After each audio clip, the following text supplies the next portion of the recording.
दोस्तों, आपने जो ग्रुप डी 2024 वाली भर्ती का एग्जाम दिया ना 27 नवंबर 2025 से 10 फरवरी 2026 तक, इसके रिजल्ट का आप इंतजार कर रहे थे। इस बीच यहाँ पर एक अपडेट निकल के आता है कि हाई कोर्ट ने एक इंटरिम डायरेक्शन दिया है जिसमें नेक्स्ट हियरिंग तक रिजल्ट पर रोक लगा दी गई है। अब देखते हैं इस पूरे हाई कोर्ट के ऑर्डर का क्या मामला है। ये मामला अलग है, 10th और ITI वाला केस है उससे बिल्कुल अलग एक नया कोर्ट केस रजिस्टर हुआ है और इसमें हाई कोर्ट ने एक अंतरिम राहत दी है जिसमें 15 अप्रैल तक रिजल्ट जारी नहीं होगा। जो नेक्स्ट सुनवाई डेट है उसकी बात हो रही है। हो सकता है ये इंटरिम ऑर्डर नेक्स्ट और भी हियरिंग तक जारी रह सकता है।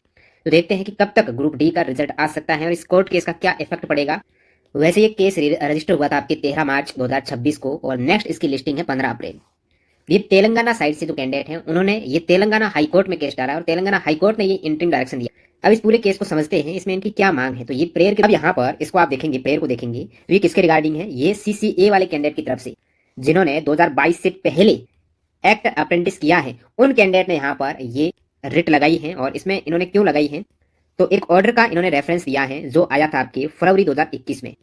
वो उस ऑर्डर को हटाना चाहते हैं क्योंकि यहाँ पर एक तो 2022 से पहले जिन्होंने CCA अप्रेंटिसशिप किया है, एक 2022 के बाद किया। तो ये कह रहे हैं कि 2022 के बाद वाले कैंडिडेट है ना, इनको काफी फायदा मिल रहा है। क्यों? क्योंकि इस ऑर्डर में आप ये ऑर्डर देखेंगे जो सेम आपको नंबर से मैं आपको बता रहा हूँ, इसमें क्या कहा गया है कि जो ऐसे ITI कैंडिडेट, ये ITI पास कैंडिडेट जिन्होंने नेशनल ट्रेड सर्टिफिकेट यानी CCA वाले ऐसे कैंडिडेट जो अप्रेंटिसशिप किया है और ITI कर रखे हैं, इनको डायरेक्टली प्रैक्टिकल एग्जाम देना है। उनका थ्योरी एग्जाम नहीं होगा, इन्हें एग्जाम किया गया है थ्योरी एग्जाम से और डायरेक्टली इनका होगा प्रैक्टिकल एग्जाम। सो ये जो कैंडिडेट हैं विशेषकर ITI पास कैंडिडेट और जो कोर्स कंप्लीट एक्ट अप्रेंटिस आपको पता है पूरी विज्ञप्ति में, इनके लिए आरक्षण है लगभग 20%।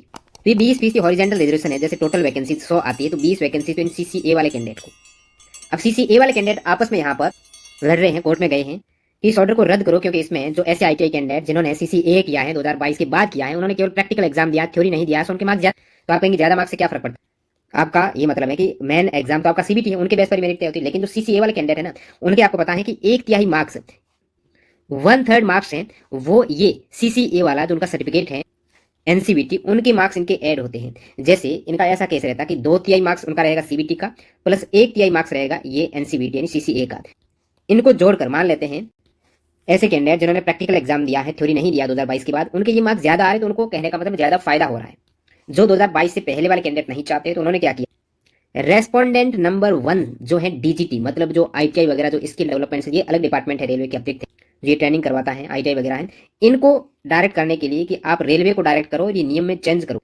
और इन्होंने क्या कहा है कि केवल मेरिट CBT के मार्क्स पर ही बने, फाइनल मेरिट है वो कंप्यूटर बेस्ड टेस्ट जो है उसके बेस पर ही बने, यानी जो CCA वाले जो 1/3 मार्क्स है उनका कोई वेटेज नहीं रहे। और ये इन्होंने रिक्वेस्ट किया कोर्ट में DGT से कि वो रेलवे से कम्युनिकेट करके नियम चेंज करें। अब कोर्ट में 2-3 सुनवाई हुई है, उसमें क्या सामने निकल के आया। वैसे आप ये रेस्पोंडेंट देख सकते हो, जो रेस्पोंडेंट नंबर 1 है वो है directorate general of training ministry of skill development है, जो ITI वगैरह ये करवाते हैं। और 2 नंबर भी इन्हीं से संबंधित है, 3 नंबर है ये रेलवे बोर्ड का है।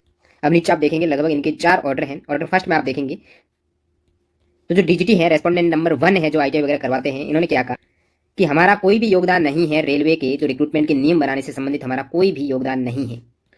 और नीचे यहाँ पर देखेंगे और वो अपना जो एफिडेविट है वो बाद में काउंटर एफिडेविट है वो दाखिल करेंगे और नेक्स्ट लिस्टिंग है 15 अप्रैल 2026 को। और आप देखेंगे तब तक there shall be an interim direction to the third respondent. Third respondent कौन है, railway, not to declare the CBT result returning in CN 08 2024 यानी ग्रुप डी जो CN 08 2024 है उसका रिजल्ट नेक्स्ट हियरिंग तक न जारी किया जाए।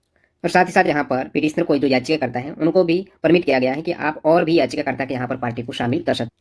तो ये लास्ट ऑर्डर है 26 मार्च का और शुरुआती ऑर्डर है 16 मार्च का। आप देखेंगे तो इसमें कुछ लिस्टिंग हुई नहीं है। उसके बाद यहाँ पर ऑर्डर उनका 23 मार्च को गया है। इसमें भी यहाँ पर याचिकाकर्ताओं ने कहा है कि रेस्पोंडेंट है वो रिजल्ट जारी करने जा रहा है ग्रुप डी का और इसलिए इस केस में इंटरिम राहत के लिए इन्होंने निवेदन किया था। हालांकि रिजल्ट की बात करें कब तक जारी, बाकी आप ये केस तेलंगाना हाईकोर्ट के स्टेटस में ये मेन केस नंबर से सर्च कर सकते हो।